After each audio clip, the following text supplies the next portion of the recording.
On ne va pas dévoiler l'inattendu. L'inattendu, il va rester inattendu.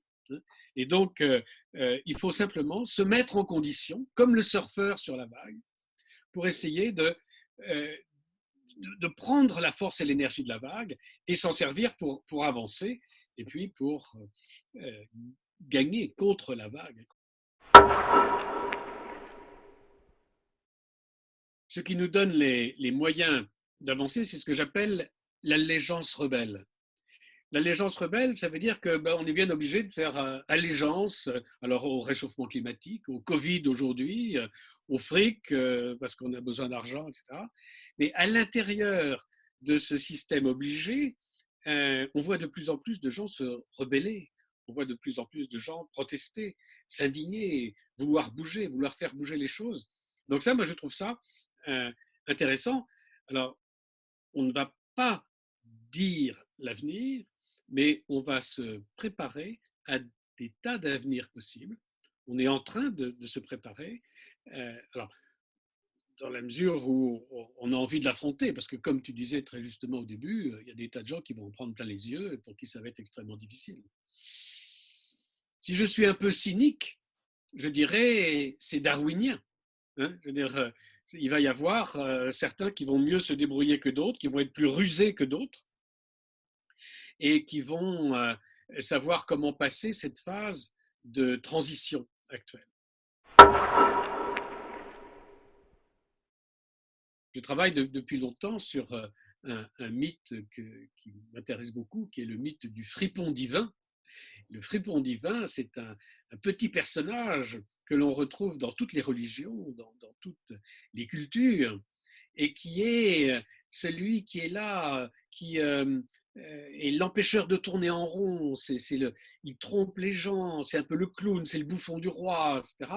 Mais qui, parce que justement, il a peur de rien, il emmerde tout le monde, il fait avancer les choses, il fait poser les questions, il fait bouger les lignes, il fait bouger les frontières. Chacun doit essayer de trouver des solutions à sa main.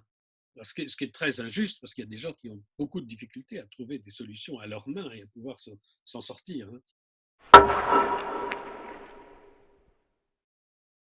Je pense que l'histoire nous apprend qu'il y a des tas de choses qui, après coup, ont été prévues ou étaient effectivement signalées, quoi, hein, et que on n'a pas aujourd'hui les moyens, sauf peut-être un Philippe Cahen avec ses signaux faibles, hein, qui peut essayer de déterminer quels sont les beaux signaux faibles. Sauf que les signaux faibles, il y en a des milliers de signaux faibles, il y en a partout, hein, et que pour essayer de repérer celui qui saura le bon, celui qui va véritablement se développer pour devenir un signal fort, eh bien, personne n'est en mesure de le faire.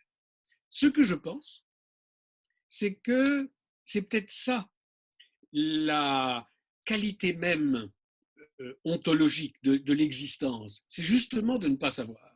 C'est justement d'avancer à l'aveugle en se donnant du courage peut-être, mais dans cette espèce d'excitation d'avancer dans la nuit du monde futur, il y a quelque chose qui est là et qui fait que là, on a quand même continué, on a quand même envie d'y aller, quoi.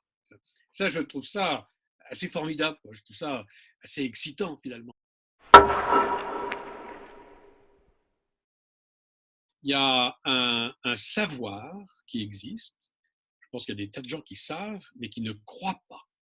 Et le vrai problème, c'est qu'on a beau savoir que ces choses existent, mais on ne les intègre pas pour transformer notre comportement, pour avancer davantage, quoi, par rapport à ça. Donc là, c'est le vrai sujet d'aujourd'hui, hein. C'est-à-dire qu'en fait, on a des biais cognitifs qui fait qu'on n'a pas envie d'entendre ça.